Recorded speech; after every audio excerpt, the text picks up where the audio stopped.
Hello, happy Friday, August 19th, officially marking the end of the third week here of the very dull month of August in the offseason, though there was a lot of action around the NHL yesterday. Nazem Kadri officially becoming a member of the Calgary Flames, Sean Monahan being moved to make money. That topic is going to be coming up on today's episode. That's going to be in the second segment where we look into just how high prices are, just to move a player, even of Monahan's caliber, and how that could be a factor here with the Penguins with about a month to go until training camp. But starting out for today's episode, though, Todd Reirden was promoted to associate coach and was given a 2-year contract extension. So I'm going to get into that, give my thoughts and why, I think this is a totally fine move for the Penguins. And then to end the show, we're going to get into some early trade candidates for next season, as the Penguins will, I think, be looking for some kind of forward help by the trade deadline if they don't make any more moves during the offseason here. So that's all coming up right after this drop. You're Locked On Penguins, your daily podcast on the Pittsburgh Penguins, part of the Locked On Podcast Network, your team every day.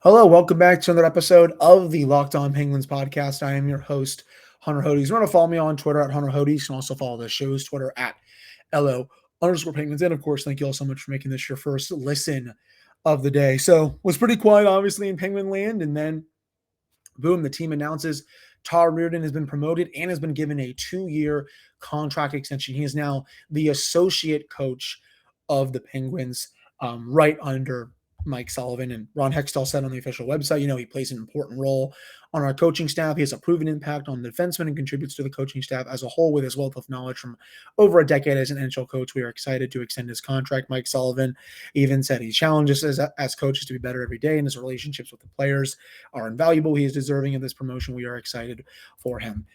My initial reaction for this was, what? Sure. Why not? I think he's done a really nice job with the defensemen on this team. I mean, Matheson last year had the best year of his career. Matheson himself has even said before he got traded that Reirden is the best coach that he's ever had at the NHL level.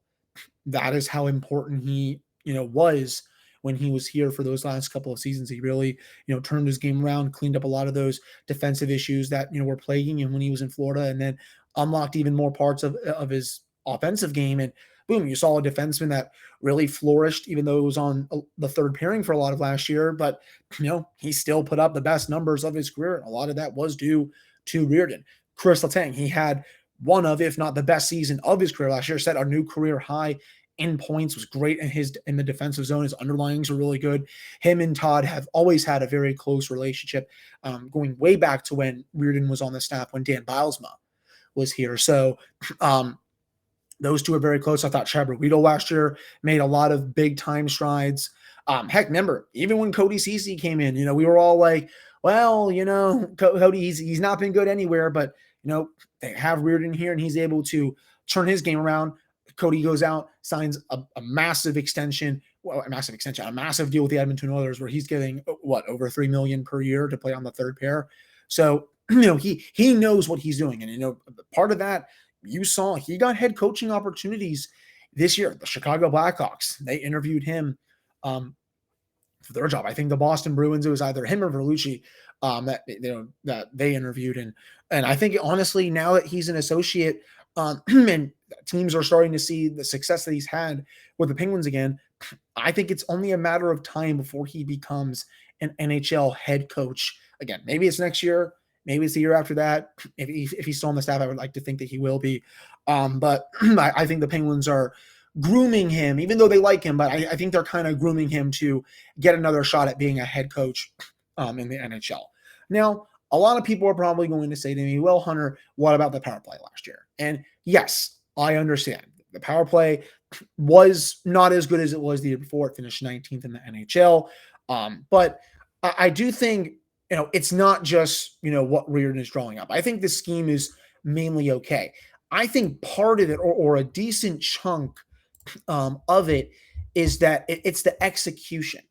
The Penguins, they pass up so many looks on the power play, especially on a 5-on-3. We saw that firsthand against the New York Rangers, where they had that, remember that 5-on-3 for 2 minutes in game 5. They had a chance to really put that game away right there. Even though it was 2-0 late in the second period, they could have jumped on them even earlier. But no, they overpass. They don't shoot the puck a lot more. I don't think that's Reirden's doing. I think it's just the Penguins, as the top players, they're just trying to look for that perfect play, even though they should, they just have to take what's given to them. So, I think less of just trying to be like the Harlem Globetrotters and more to just getting down to business should be beneficial to them next year. But I also saw this great point here in the Friday Insider, DK Pittsburgh Sports. Danny Shirey wrote a really good paragraph here about the power play last year. The Penguins, so they scored 7.3 goals per hour on the power play, but they generated 8.7 expected goals per hour. That's the highest of the Sidney Crosby, Evgeny Malkin era. So they were getting the chances. It's just, what was the common denominator? They weren't putting the puck in the back of the net. And honestly, Jens, that was probably the common denominator for most of this team all season, whether it's 4v5, 5v5, 5v4, 5v3, whatever. The Penguins, most of their underlyings were really good, but one of the worst ones, their finishing ability. Bottom third the entire year. I'm pretty sure for a good amount of time they were 31 or 32. It went up, I only think, as high as like 27 or 28. And it's funny because the year before, in 2020, 2021, the shortened season, they were the number one finishing team in hockey. You all can go look at the data, look at the numbers. I specifically remember talking about that on the show. They were the best finishing team in the league. And to go from that to another end of the extreme, it's typical. That's just like karma right there. So I think the Penguins, they were rewarded for some of their chances, even though, again, I think some of their problems were, execution and just trying to be too cute. So I think, you combine all three of those things with bad luck and not executing and maybe a little bit of the scheme. And that's what you get. You have an average power play that just did not do well enough because, the year before it was a top 5 unit. I'm about 95% sure that it was the number 4 unit in the league during the shortened season. So he has had power plays that have worked. It's just a matter of, getting back to that, putting the puck in the back of the net more and just, not getting so unlucky. So I think you're probably going to see a little bit more of a regression to the mean for the power play next year. And also, I think this is a big deal too. And I'm sure you all would agree. Evgeny Malkin is hopefully, knock on wood here, he's going to be playing a full season. Sure, he might get hurt a little bit, but he's not going to be out for the first 40, 41 games of next year. He's going to be fully healthy going into training camp, going into preseason, going into the regular season. That is going to play, I think, a big role into the power play being better than where it was last year when it finished 19th. You have him out there with Sid at all times. You have Kris Letang at the point. You have Jake Guentzel with his, beautiful shot and playmaking ability. You have Brian Russ who can do his damage in front of the net. I will gladly take my chances that this unit will get back to basics and will be a top 5, top 10 unit in the league. I'm a fan of Reirden. I think he's done mostly a pretty good job with the Penguins. Again, his resume with defensemen speaks for itself. Want the power play to be better, but overall, I do think it will be. And I'm also really excited to watch him coach up Jeff Petry. Petry, he's been a Norris candidate each of the last 2 seasons. Well, at least last season, early on, he was playing at a Norris caliber level. The year before that, I thought he was one of the best defensemen in the league. So even though he's a bit older, I think he can definitely do a lot of work with him, and especially someone like Ty Smith, a young defenseman, lost his way a little bit with Lindy Ruff's system in New Jersey last year. Can Todd work with him to get him back to the way he played during his rookie year, where he was just, lighting things on fire? I know it's with the Devils, so it's not a high bar, but, he was still putting up pretty solid underlines. And, you look at hockey prospecting and stuff, they are very high on him. That's for sure. So again, overall, Jens, happy. I'm fine with it. Why not at this point? As long as they don't fire Mike Sullivan at some point and then replace him with Reirden, I think, that this is fine. I just would not want Reirden being the head coach. of this team. But again, I think I summarized everything I wanted to say for this segment. Coming up in the second segment, we're going to get into the Sean Monahan move yesterday and why it's looking, I think, increasingly unlikely that the Penguins might move a big salary defenseman out before training camp starts. Before we get to that, though, betonline.net is the fastest, easiest way to check in on all of your betting needs. You can find all of your favorite sports and events at the #1 online source for odds, lines, and games. You can find reviews and news of every league, including MLB, NFL, NBA, NHL, combat sports, esports, and even golf. BetOnline continues to be the top online resource for all of your sports wagering information, from live in-game betting, scores, and podcasts. They have you covered. You can head to BetOnline today or use your phone to learn more about the trends in action. That is BetOnline, where the game starts. All right, I'm back here on this episode of the Locked On Penguins podcast. I am your host, Hunter Hodes. Remember to follow me on Twitter at Hunter Hodes. Follow this show's Twitter at LO_Penguins. So, when the Flames when they were signing Kadri on Thursday, and I think that's a fine move for them. I will say this: it is hard. It's easy for a GM to lose Kachuk and Gaudreau and be like, "Hey, I'm going to blow this up. We stink." But you know what? Brad Treliving was like, "Hold that thought. I'm going to go out and actually make my team better, or try to make my team better." And he got Jonathan Huberdeau out of it, Mackenzie Weegar, and he got Nazem Kadri. You can do a lot worse than that.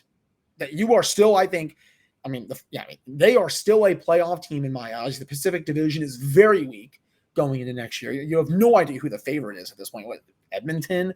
McDavid, Draisaitl, okay, but goaltending, Jack Campbell, Los Angeles, they're on the up and coming. Do they win it? Vegas, they don't have a goalie. Vancouver, I don't really know what their plan is. It's a very wide open division. So theoretically, honestly, Calgary could win that division next year, even though they just lost 2 100-point players. But to sign Kadri, they had to make salary cap space, and they had to trade Sean Monahan, who just a few years ago I considered to be this. I might be a little too high. I might have considered him to be one of the top 30 best players in the league. And you look at Jay Fresh's player model. This was back in 2019. He ranked in the 86th percentile for wins above replacement, 94th percentile for even strength offense, 93rd percentile for power play, 83rd percentile for finishing, primary assists per 60, 93%, goals for per 60, 90%. You look at now where he is, 22% wins above replacement, 24% even strength offense, 27th percentile for finishing. So 73% of his peers are better than him with that. 76% of his peers are better with offense. Goals per 60, 13th percentile. Defense below 50%. He is just a completely different player. And he's been banged up a lot ever since then. But still, he was making over 6.4 million for this season. The Flames had to give Montreal a first-round pick just to take on that contract. And it's 3 years down the line. So the Flames are probably like, who cares? But still, that's a little bit of a hefty price to pay, and especially, and I bring this up because the Penguins, I don't think Ron Hextall would be prepared to give up a first-round pick to get rid of a Jason Zucker, a Ryan Dumoulin, a Marcus Pettersson. He wants to keep those picks so he can keep trying to, stockpile their farm system, which has just been, ravaged by all these trades. And that's what happens when you're in win now mode. Every team is just going to, if you're in it to win it, you don't really care what your farm system looks like. Banners hang forever. The Penguins, they've won 3 in a row here. So I'm going to open up my Coke here. If I can do it. Perfect. They've won 3 in a row. So I don't really think they care, to be honest with you. But still, I don't think Hextall is prepared to do that. And especially, those 2 players that can help them win right now, you're going to pay a first to get rid of that player. And especially someone like Dumoulin, you don't have like a replacement for him, even though there's probably a couple people that could do it, but you're taking a massive risk. And are you willing to attach a first round pick to get rid of a player that Letang likes playing with, and then try to figure out who could replace him in-house when that may not work? That's risky. Same with Pettersson, who's going to go up and play with Jeff Petry in the second period. Do you feel like you have someone that can do it? There's risk there. And this is why I think it's, at this point, it's more likely to me that you're going to see a depth defenseman get moved before the season so that they can get to the salary cap. Someone like, again, like a POJ for a young forward, like gets on an ELC. Maybe it's someone like Mark Friedman for like a draft pick or something like that. Maybe it's Chad Ruedel, even though he had a good year last year. I think he would qualify there because right now, if you're my starting six, I've said this on the podcast quite a few times for those that may be listening for the first time, Kris Letang, Pedersen Petry, Ty Smith, Jan Rutta. I think those are my six right there. Maybe you can make arguments for other players coming in, maybe not. But, you leave a lot of good players out like POJ, Mark Friedman, Chad Ruedel, who played almost every game last year. So, again, I think there's room there for the Penguins to move one if they wish. And an acquiring team would not be taking on such a massive contract. Ruedel, he makes almost like league minimum.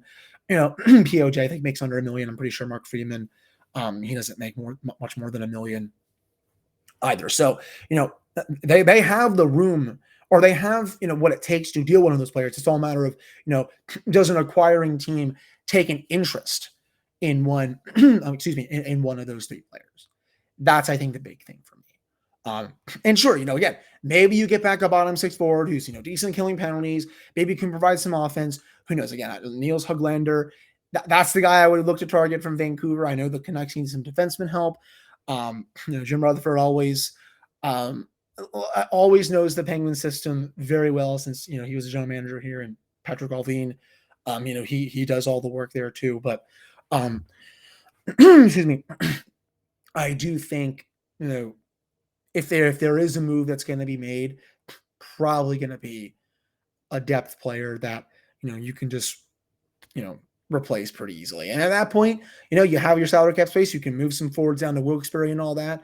And you might even have a little bit more cushion of space, during the season to potentially add a player. And, they're probably going to have to be dollar in, dollar out moves during the year. Cause if I had to guess, they probably won't have more than $1 million or $2 million in space.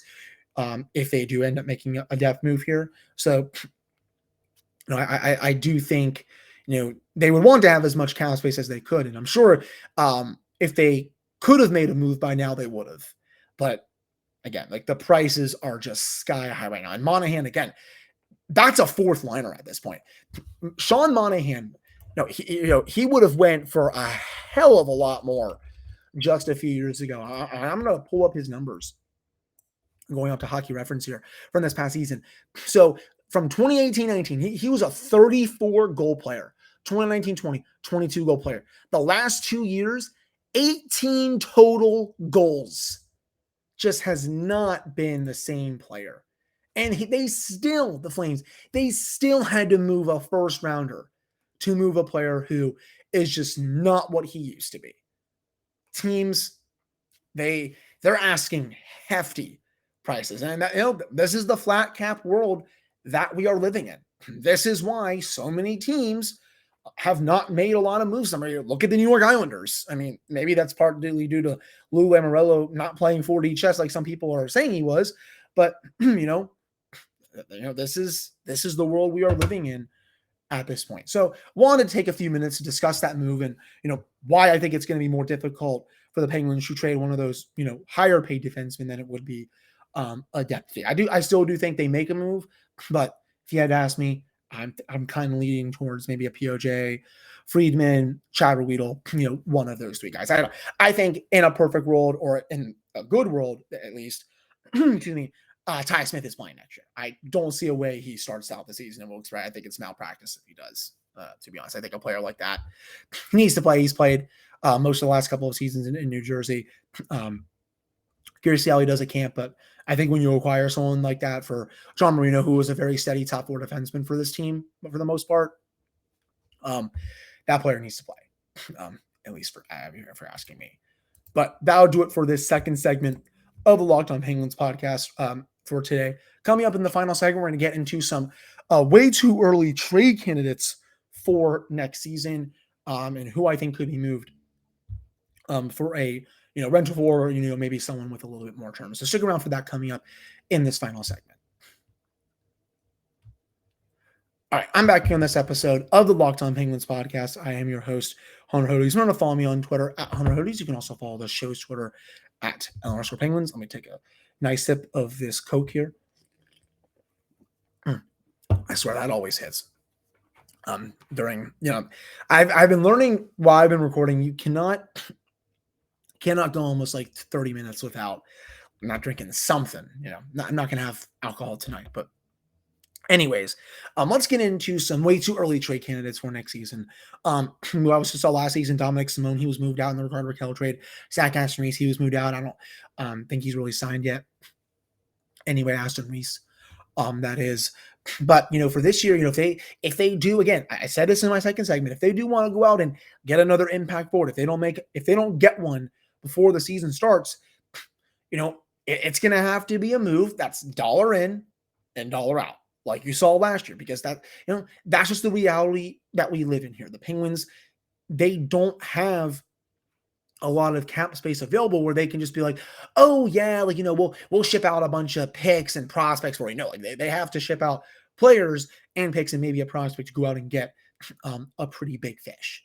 And a couple players that come to mind to me, one that stands out, and this may sound weird to you all because he's their fourth line center, but Teddy Blueger, because I'm just not sure, if he's in their long-term plans. It's just something seems off about it. Again, I scooped this a few weeks about last month, actually, when they made the Jeff Petry trade, that, I heard that he was in the original offer for Petry along with Marcus Pettersson. So the fact that they were willing to give him up in the first trade, before they had to say, yeah, Matheson's getting moved, that I think that tells me that I think they're not super confident in his abilities just overall after the season. Because remember, his contract is up after this year. He's decent at what he is on the fourth line, decent penalty killer, but in the playoffs these last couple of years, hasn't really done much for them. And you need your fourth line center, especially if you want to make a cup run, to at least be decently serviceable for you. And I don't think Teddy has done that.